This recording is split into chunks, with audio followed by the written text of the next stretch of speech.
আলহামদুলিল্লাহ, মহান রব্বে কারিমের দরবারে লাখো শুকরিয়া জ্ঞাপন করছি যে মহান আল্লাহ সুবহানাহু ওয়া তাআলা আমাকে আপনাকে দুনিয়ার সমস্ত কাজকর্ম থেকে ফারাক করে বিরত রেখে আল্লাহ তাআলা সফর মাসের তৃতীয় জুমার নামাজ আদায় করার জন্য মসজিদে আসার এবং বসার সুযোগ করে দিলেন। এই জন্য সেই মহান মাহবুদের দরবারে সকলে শুকরিয়া আদায় করি, বলি আলহামদুলিল্লাহ। আলহামদুলিল্লাহ। আরও শুকরিয়া আদায় করি যে মহান আল্লাহ তাআলা আমাদেরকে সৃষ্টির সেরা জাতি, মানব জাতি হিসেবে সৃষ্টি করেছেন। শুধু কি তাই না, জনাব মুহাম্মদ রাসূলুল্লাহ সাল্লাল্লাহু আলাইহি ওয়াসাল্লাম আখিরি জামানার নবীর উম্মত হিসেবে আল্লাহ তাআলা আমাদেরকে কবুল করেছেন। এই জন্য আরেকবার শুকরিয়া আদায় করি, দিল থেকে খুশি মনে সকলে বলি আলহামদুলিল্লাহ। এই যে আমরা আলহামদুলিল্লাহ বলেছি, সুবহানাল্লাহ বলবো, আলহামদুলিল্লাহ বলবো, এতে ফায়দা কি আমরা অনেকে জানি। আল্লাহ তাআলার হাবিব বলেন সুবহানাল্লাহ, আলহামদুলিল্লাহ। এই দুইটা তাসবিহ যারা পাঠ করবে, বলা হয়েছে আমদাম লাহু মা বাইনাস সামাওয়াতি ওয়াল আরদ। আল্লাহ রাব্বুল আলামিনের হাবিব বলেন যে আসমান জমিনের মধ্যে যত খালি জায়গা আছে, আল্লাহ তাআলা ওই ব্যক্তির আমল নামায় আসমান জমিন বরাবর খালি জায়গাটুকু নেকি দিয়া ভরপুর করে আল্লাহ তাআলা ওই বান্দার আমল নামায় দান করে দিলেন। আল্লাহ নবী আরো বলেন, যারা আলহামদুলিল্লাহ বলবে দিক থেকে, তাদের পিছনের সমস্ত গুনাহ আল্লাহ তাআলা মাফ করে দিবেন। আল্লাহ রাব্বুল আলামিন আমাদেরকে সৃষ্টি করেছেন তার গোলামি করার জন্য, তার দাসত্ব করার জন্য। আল্লাহ তাআলা আমাদেরকে সৃষ্টির সেরা জাতি, মানব জাতি হিসেবে সৃষ্টি করে এমনি এমনি ছেড়ে দেন নাই, আমাদেরকে কিছু কাজ দিয়েছেন। আল্লাহ তাআলা বলেন, কুনতুম খায়রা উম্মাতিন উখরিজাত লিন-নাস তা'মুরুনা বিল মা'রুফি ওয়া তানহাউনা 'আনিল মুনকার ওয়া তু'মিনুনা বিল্লাহ। আল্লাহ রাব্বুল আলামিন বলেন, তোমাদেরকে আমি শ্রেষ্ঠ নবী, শ্রেষ্ঠ উম্মত বানাইলাম। তোমাদেরকে আমি শ্রেষ্ঠত্ব এই জন্য দান করেছি, তোমাদের ভিতরে এমন একটা জামাত, এমন একটা দল, এমন একটি কাফেলা থাকার দরকার। কে বলতেছে? আল্লাহ তাআলা বলতেছেন, তোমাদের মধ্যে এমন একটি দল, এমন একটা জামাত, এমন একটা কাফেলা সর্ব অবস্থায় থাকবে। তারা কি করবে? আল্লাহ তাআলা বলেন, তোমাদেরকে এই জন্য আমি শ্রেষ্ঠ নবীর উম্মাতিন উখরিজাত লিন-নাস, এই মানুষেরা তোমাদেরকে আমি আল্লাহ তাআলা, এটা আল্লাহ তাআলা নবীর মাধ্যমে জানিয়ে দিয়েছেন। নবী আপনি বলেন, আমি তোমাদেরকে কেন শ্রেষ্ঠ নবীর শ্রেষ্ঠ উম্মত বানাইলাম? শ্রেষ্ঠ নবীর শ্রেষ্ঠ উম্মত এই জন্য বানাইলাম, তোমরা কি করবে? তা'মুরুনা বিল মা'রুফ, সৎ কাজের আদেশ করবে। কি করবে? সৎ কাজের দিকে মানুষদেরকে আহ্বান করবে, অসৎ কাজ থেকে মানুষকে ফেরানোর জন্য তাগিদ দেবে। আল্লাহ তাআলা কোরআনুল কারীমে অন্যত্র বলেন, ওই ব্যক্তির কথা থেকে দামি কথা, উত্তম কথা, ভালো কথা আর কাহার হতে পারে যে মানুষকে আমি আল্লাহ রাব্বুল আলামিনের পথে ডাকি। আল্লাহ বলেন, ওমান আহসানু قولا ممن دعا إلى الله وعمل صالحا وقال إنني من المسلمين। আল্লাহ তাআলা বলেন, ওমান আহসানু কওলান মিম্মান দাআ ইলা আল্লাহ, ওই ব্যক্তির কথা থেকে দামি কথা, কম কথা, ভালো কথা আর কাহার হতে পারে? কোন ব্যক্তি? দাআ ইলা আল্লাহ, আল্লাহ বলেন যে আমি আল্লাহ রাব্বুল আলামিনের পথে, আমি আল্লাহর দ্বীনের পথে যারা আহ্বান করবে, সুবহানাল্লাহ বলবেন না? সুবহানাল্লাহ। তাহলে ওই ব্যক্তির কথাই সব থেকে দামি। আল্লাহর কথা অনুযায়ী আল্লাহ তাআলা বলেছেন, যে ব্যক্তি আমি আল্লাহ তাআলার পথে মানুষদেরকে আহ্বান করে, আল্লাহ বলা মানুষদেরকে আল্লাহর পথে যারা আহ্বান করে, ওই ব্যক্তির কথার থেকে দামি কথা আর কাহারও হতে পারে না। শুধু কি উনি এটা বলে না, আল্লাহ তাআলা বলেন ওয়ামিলা সালিহা, তারা দাওয়াত দিয়ে ক্ষান্ত হন না, নিজেরা আমলে সালেহ করেন, নেক আমল করেন। তাও সুবহানাল্লাহ বলবেন। নিজেরা কি করে? নেক আমল করে, যত ভালো ভালো কাজ আছে এগুলো তারা নিজেরাও করে। সুবহানাল্লাহ। এবং তারা বলে ইন্নানি মিনাল মুসলিমিন, তারা গর্ব করে না, ফখর করে না, অহংকার করে না, বড়াই করে না, তাকাব্বুরি করে না। তারা বলে ইন্নানি মিনাল মুসলিমিন, আমি একজন সাধারণ মুসলমানদের মধ্যে হইতে একজন ব্যক্তি। তারা কি করে না? বড়াই করে না, অহংকার করে না যে আমি দিনের দাওয়াত দিয়ে বানাই, আমি দিনের দায়ী। তারা নিজেকে এমনভাবে নত করে আল্লাহ তাআলার কাছে, তার মাথাকে নত করে দিয়া যখন তারা রাস্তা দিয়ে হাঁটে, নম্রতা ভদ্রতার সাথে তারা চলাফেরা করে। ঠিক কিনা? আল্লাহ নবী বলেন, যারা এই দিনের দাওয়াতের জন্য পথ চলে, আল্লাহ তাআলার হাবিব বলেন মান সালাকা তরিকান ইয়ালতামিসু ফীহি ইলমান সাহালাল্লাহু লাহু বিহি তরিকান ইলাল জান্নাহ আও কামা ক্বালান নবী আলাইহিস সালাতু ওয়াস সালাম। আল্লাহ নবী বলেন, যারা দিন শেখার জন্য, ইলম শেখার জন্য যারা পথ চলে, ঘর থেকে বাহির হয়, আল্লাহ তাআলার হাবিব বলেন তরিকান ইলাল জান্নাহ, আল্লাহ তাআলা তাদের জন্য জান্নাতের রাস্তাকে, পথকে সহজ করে দেন।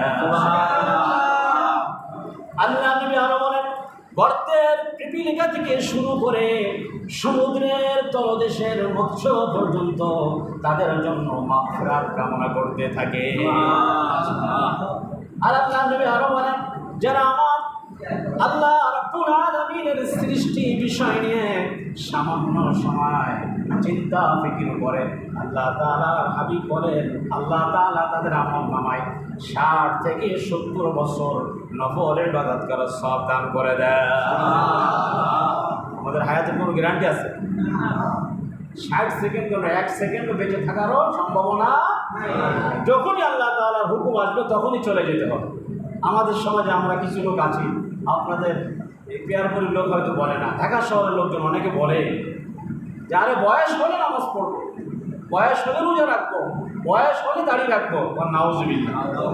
আমার বলে অকালে মৃত্যু হয়েছে, 18 বছর বয়স হলে যদি মারা যায়, বলে অকাল মৃত্যু। নাউজুবিল্লাহ বলে। আল্লাহ তাআলা লিখেছিলেন যে তোমার 18 বছর বয়সে তোমার মরতে হবে। ইযা জাআ আজালুহুম লা ইস্তাখিরুনা সাআতান ওয়ালা ইস্তাকদিমুন। আল্লাহ তাআলা বলেন ইযা জাআ আজালুহুম, আল্লাহ বলেন যে 1 সেকেন্ড আগেও না পরেও না, যখনই আমি আল্লাহ অর্ডার করবো মালাকুল মউত আজরাইলকে যাও ওদের জান কবজ করে নিয়ে আসো, সাথে সাথে তার এই পৃথিবী ছেড়ে চলে যেতেই হবে। 1 সেকেন্ড আগেও না, 1 সেকেন্ড পরেও না। ইচ্ছে করে পৃথিবী ছেড়ে যাওয়া যাবে না। আমাদের সমাজে কিছু লোক আছে, সংসারের ঝামেলা, ছেলেমেয়ের ঝামেলা, ছেলেটা আমেরিকা পাঠিয়েছি, ইটালি পাঠিয়েছি, বড় বিপদে আছে, জায়গা জমি বিক্রি করে, ঋণ করে, সুদ করে, মাইন্ড করেন না আপনারা, এত টাকা পয়সা খরচ করে ইটালি পাঠাইলাম, আমেরিকা পাঠাইলাম, এখনো পর্যন্ত কি হলো না, টাকা মাটি হলো না, ভালো রুজির সন্ধান পেলাম না, এর থেকে মরে যাওয়াই ভালো। নাউজুবিল্লাহ বলে। এরকম বলে না? মৃত্যু কামনা করা জায়েজ নাই। কোথার থেকে আমরা পেলাম? আমাদের একজন নবী ছিলেন হযরত ঈসা আলাইহিস সালাতু ওয়াস সালাম, তার আম্মা মারিয়াম। ঈসা আলাইহিস সালাতু ওয়াস সালামের কোনো আব্বা নাই, আছে নাকি? না। এই ঈসা আলাইহিস সালাতু ওয়াস সালামের আম্মা মারিয়ামকে যখন আল্লাহ তাআলার হুকুমে জিবরাইল আমিন ফুৎকার মারলেন, তার কামিজের ভিতরে, বুকের ভিতরে, গুদামের ভিতরে ফুৎকার মারলেন, আর সঙ্গে সঙ্গে আল্লাহ রাব্বুল আলামিন রূহ পাঠিয়ে দিলেন ঈসা আলাইহিস সালামের। যন্ত্রণা শুরু হয়ে গেল। মারিয়াম আলাইহিস সালাম মাকানান কসিয়া, দূরে যায় গাছের ডাল ধরে, একবার ওঠে একবার বসে, প্রসাব বেদনা বলে ক্বালাত ইয়া লাইতানি মিতু ক্বাবলা হাযা ওয়া কুনতু নাসিয়াম মানসিয়া। মারিয়াম আলাইহিস সালাম মৃত্যু কামনা করেছিলেন। আল্লাহ এটা সহ্য করতে পারেন না। আল্লাহ বললেন, হে মারিয়াম, তোমাকে কেমন সন্তান দেব, কোথার থেকে দেব, যেটা তোমার চিন্তার বিষয় নয়, পৃথিবীর কোনো মানুষের কল্পনা করার বিষয় না। আমি আল্লাহ রাব্বুল আলামিন কেমনে দিব সেটা আমি ভালো জানি। যালিকুমুল্লাহু রাব্বুকুম। আল্লাহু আকবার। কোথার থেকে সন্তান আসবে? মারিয়াম জেনে রাখো, তোমার তো স্বামী নাই, তুমি আমার পক্ষ থেকে জান্নাতি খাবার খেয়েছো। আমার মাধ্যমে আল্লাহ তাআলা বলতেছেন যে আমি মারিয়াম রে কেমনে তোমাকে সন্তান দেব, কেমন সন্তান দেব, তোমার গর্ভে আমি নবী বানায় পাঠাবো। সুবহানাল্লাহ।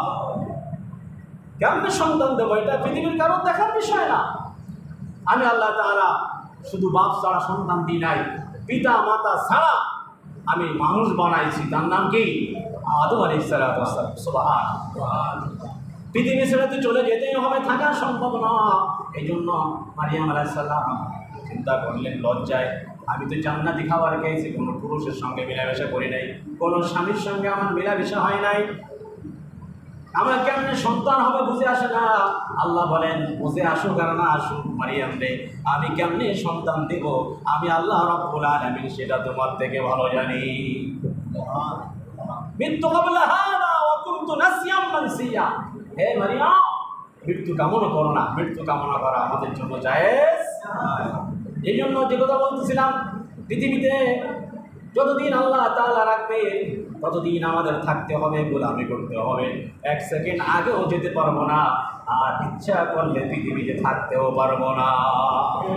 এই জন্য কবি বলেছেন, এহি হাম সব মুসাফির হ্যায়, এহি হাম সব মুসাফির হ্যায়, ওহি আখের ঠিকানা ওহি আগে রওয়ানা है, कोई पीछे रवाना।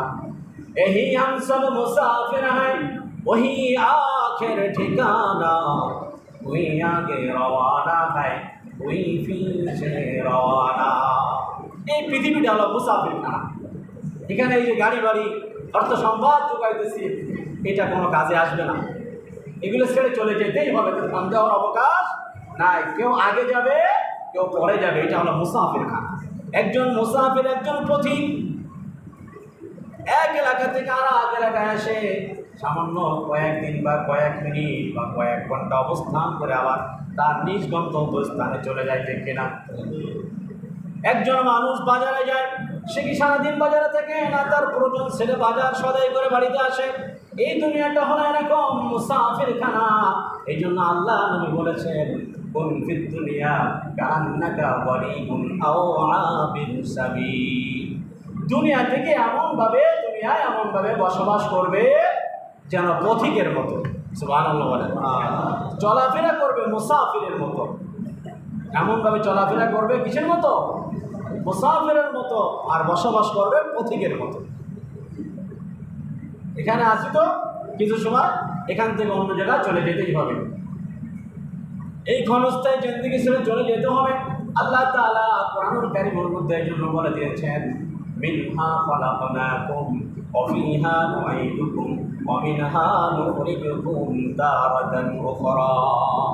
আল্লাহ তাআলা বলেন যে আমি মানুষকে মাটি দিয়ে তৈরি করেছি। আমরা কিছু তৈরি, এক শ্রেণীর লোক আছে তারা বলে মানুষরা এই কিছু বাড়াবাড়ি করা ঠিক না, বলে নবী নূরের তৈরি, এরকম বলে না? আরে নূর ছাড়া, আলো ছাড়া তো একটা বাতিও চলে না। সুবহানাল্লাহ বলে। এটা নিয়ে বাড়াবাড়ি করা যাবে না। আল্লাহ তাআলা মানুষকে বানাইছে মাটি দিয়া। আমাদের আদি পিতার নাম কি? হযরত আদম আলাইহিস সালাম। আল্লাহ তাআলা তাকে জমা করা মাটি দিয়া তৈরি করেছেন। আল্লাহ তাআলা বলেন, তোমরা হলে আদমের জাত, সুতরাং আমি মানুষ বানাইলাম মাটি দিয়া। অফিহা নুঈদুকুম, পুনরায় তোমাদেরকে মাটির ভিতরে আমি আল্লাহ তাআলা নিয়ে আসবো, কোনো সন্দেহ নাই। অমিনহা নুখরিজুকুম তারাতান উখরা, পুনরায় ওই মাটির থেকে আমি আল্লাহ তাআলা তোমাদেরকে জীবিত করব। বিশ্বাস হয়? তাহলে এত লাভালাভি কেন, এত গাড়ি বাড়ি কেন? যতটুকু আল্লাহ তাআলা দিয়েছে আলহামদুলিল্লাহ। হালালভাবে বৈধভাবে আপনি লক্ষ কোটি টাকা ইনকাম করেন, নিষেধ নাই। অন্যায়ভাবে হারামভাবে এক জাররার পরিমাণ ইনকাম করা না কি জায়েজ না, হারাম। আবার ফরজ নামাজ যেমন ফরজ, যেমন হালাল রুজির সন্ধানে জমিনে ছড়িয়ে পড়াটাও আল্লাহ তাআলা বলেছেন ওয়াবতাগু মিন ফাদলিল্লাহ। ফরজ ইবাদতের পরে, ফরজ সালাতের পরে জমিনে ছড়িয়ে পড়ো হালাল রুজির সন্ধানে, জেনে রাখো এটাও একটা ফরজ ইবাদত, ফরজ কাজ। তাহলে হালাল রুজি উপার্জন করা এতে নিষেধ নাই। আপনি লক্ষ টাকা, কোটি কোটি টাকা ইনকাম করেন, এতে কোনো বাধা নাই। অবৈধভাবে এক জাররা পরিমাণ টাকা সংগ্রহ করা জায়েজ নেই। আল্লাহ তাআলা আমাদেরকে হালাল রুজি উপার্জন করিয়া হালাল খানা খাওয়ার তৌফিক দান করে বলে আমিন।